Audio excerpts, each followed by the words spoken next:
محبوب فرمانے لگے جب عورت حاملہ ہوتی ہے، حاملہ اس کے پیٹ میں جب بچہ ہوتا ہے، تو فرمایا میں وہ دین لے کے آیا ہوں کہ میرا رب کریم اس عورت کو اتنا درجہ دیتا ہے جتنا تلوار لے کے میدان میں جہاد کرنے والے مجاہد کو درجہ عطا فرماتا ہے، اتنا اسے درجہ ملے گا۔ اور نبی رحمت علیہ السلام کی پہلی بات نہیں بیویوں کی آنکھوں میں آنسو پیدا کر دیے۔ حضور فرمانے لگے سنو، جب کوئی عورت بچہ پیدا کر لیتی ہے تو رب اسے اتنا ہی درجہ دیتا ہے جتنا ایک شہید کو درجہ عطا کرتا ہے۔ اور فرمایا جب وہ عورت اس کا بچہ آ جاتا ہے، اب وہ رات کو روتا ہے، وہ اٹھتا ہے، پخانہ اور پیشاب کرتا ہے، اپنے وجود کو آلودہ کر لیتا ہے، تو نبی پاک صلی اللہ علیہ وسلم فرمانے لگے وہ عورت یہ فکر نہ کرے کہ وہ دیکھو مرد تو آرام سے سویا ہوا ہے اور میں اٹھ کے بچے کو صاف کر رہی ہوں، پخانہ پیشاب دھو رہی ہوں۔ میرے محبوب نے ہر مرتبہ فکر کو، حضور نے زندگی اس کے ہر شعبے سے تعلق رکھنے والے آدمی کو عزت دی۔ فرمایا بیبیو جب تم رات کو اٹھ کے اپنے بچے کی خدمت کرتی ہو، دودھ ڈال کے دیتی ہو، پخانہ اور پیشاب صاف کرتی ہو، تو فرمایا رب تمہیں اتنا ہی اجر دیتا ہے جتنا ساری رات مصلی پہ کھڑے رہنے والے عبادت گزار کو اجر عطا فرماتا ہے، اتنا اللہ تمہیں اجر دیتا ہے۔ ہر شخص کے حصے میں، ہر شخص کے حصے میں میرے نبی پاک نے عزت لکھی، ہر شخص کے حصے میں۔ رسول پاک نے وقار، رشتوں کو حضور نے اتنا مضبوط کر دیا، اتنا مضبوط کر دیا کہ رشتے رشتے نہیں درد بن گئے۔ ماں کا نام آتا ہے تو آنکھوں میں آنسو آ جاتے ہیں نا، ماں کا نام آتا ہے تو دل تڑپتا ہے نا۔ یار یہ انقلاب ہے جو میلاد والے رسول نے برپا کیا، ورنہ حضرت طارق ابن عبداللہ کہتے ہیں میں حضور کے اعلان نبوت سے پہلے بھی مکے آیا تھا۔ آپ فرماتے میں نے ایک بوڑھی عورت کو، ایک نوجوان کو گلے میں رسی ڈال کے گھسیٹ کے لے جاتے دیکھا، تو میں نے اس سے کہا کہ یہ کیا کر رہے ہو، کون ہے یہ بی بی، کیا مسئلہ ہے؟ تو وہ کہنے لگا جی میری اماں ہے، بوڑھی ہو گئی ہے، کسی کام کی نہیں رہی تو بیچنے جا رہا ہوں، چلو کسی کے برتن جب مانجے گی تو میرے تو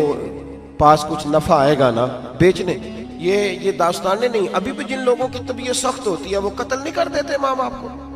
واقعہ سنیے نا آپ نے کہ ابا میرے نام زمین نہیں کر رہا تو مار دیا۔ جب کلیجے سخت ہوتے ہیں تو کام ہو جاتا ہے۔ ایک طرف وہ منظر تھا اور ایک طرف یہ منظر ہے کہ حضرت حلیمہ سعدیہ رضی اللہ تعالی عنہ، ان کا نام نہیں ہے حضرت حلیمہ کا مسلم شریف میں، وہ امام زرقانی نے لکھا ہے، ورنہ مسلم میں یہ روایت اپنے اصل انداز میں موجود ہے۔ حضرت ابو ہریرہ رضی اللہ تعالیٰ عنہ فرماتے ہیں کہ جناب حلیمہ بوڑھی عورت، سادی عورت، اگر آپ کبھی معاشرتی لحاظ سے حضرت حلیمہ کا انداز دیکھیں گے نا، توجہ ہے میری بات پر، سمجھ آ رہی ہے آپ حضرات کو؟ جو ہمارا معاشرتی ماحول ہے نا، معاشرتی ماحول، تو حضرت حلیمہ سعدیہ رضی اللہ تعالیٰ عنہ کی حیثیت آج کے معاشرے میں اگر دیکھی جائے تو ایک آیا، بچوں کو پالنے والی آیا نہیں ہوتی، وہ آیا تھی۔ اسکول میں ایک آیا ہوتی ہے، جب بچہ چھوٹے ہمارے پرائیویٹ سکولز میں بچے جاتے ہیں تو عورت سنبھالتی ہے، دودھ ڈال دیتی ہے، کئی دفعہ فیڈر بھی پلا دیتی ہے، بچہ اگر پخانہ پیشاب کرتا ہے تو خدمت کرتی۔ یہ عورتیں اس زمانے میں چھوٹے بچے لے جاتی، پالا کرتی۔ تو بتانا دائی کی، آیا کی، میں مثال دے رہا ہوں، اور نرس کی کیا حیثیت ہے معاشرے میں۔ اور حضرت حلیمہ سعدیہ جب نبی پاک کو واپس لے کے آئی تھی تو چلو کچھ نہیں، لیکن نہ کچھ معاوضہ بھی انہیں حضرت عبد المطلب نے عطا کیا تھا، جناب آمنہ نے انہیں کچھ، ایک معنی یہ بھی ہو سکتا تھا کہ پیسے دے کے یہ کام کرایا، معنی ہو سکتا تھا۔ آج جو گھر میں اماں برتن دھوتی ہے اس کی کیا حیثیت ہوتی ہے؟ وہ تو بیچاری جن برتنوں کو دھو کے ہمیں دیتی ہے، بعد میں انہی برتنوں میں ہم انہیں کھانا کھانے کی اجازت نہیں دیتی۔ لیکن میرے رسول پاک نے رشتوں کو عزت دے دی، اس طرح کی عزت دی، اس طرح کی عزت دی کہ جناب حلیمہ مسجد نبی کا دروازہ گزری ہی تھی کہ حضرت ابو ہریرہ فرماتے ہیں نبی پاک ممبر پر اٹھ کے کھڑے ہو گئے، رسول پاک کھڑے ہوئے، نبی پاک۔ میں کبھی کبھی یہ روایت دیکھتا ہوں تو میرا دل کرتا ہے میں اپنے آپ سے پوچھوں، میرا دل کرتا ہے میں اپنے یاروں دوستوں خطباء سے، واعظین سے، پیروں سے، مشائخ سے پوچھوں کہ تو بھی بتا، جب تو شاگردوں کو پڑھا رہا ہوتا ہے اور تیرے ابا جی آتے ہیں تو کبھی اٹھ کے کھڑا ہوا ہے؟ اپنے جیسے لوگوں سے، اچھے علماء کی بات نہیں کرتا، کبھی سوال کرو۔ یہ بڑا مشکل کام ہوتا ہے، بڑا مشکل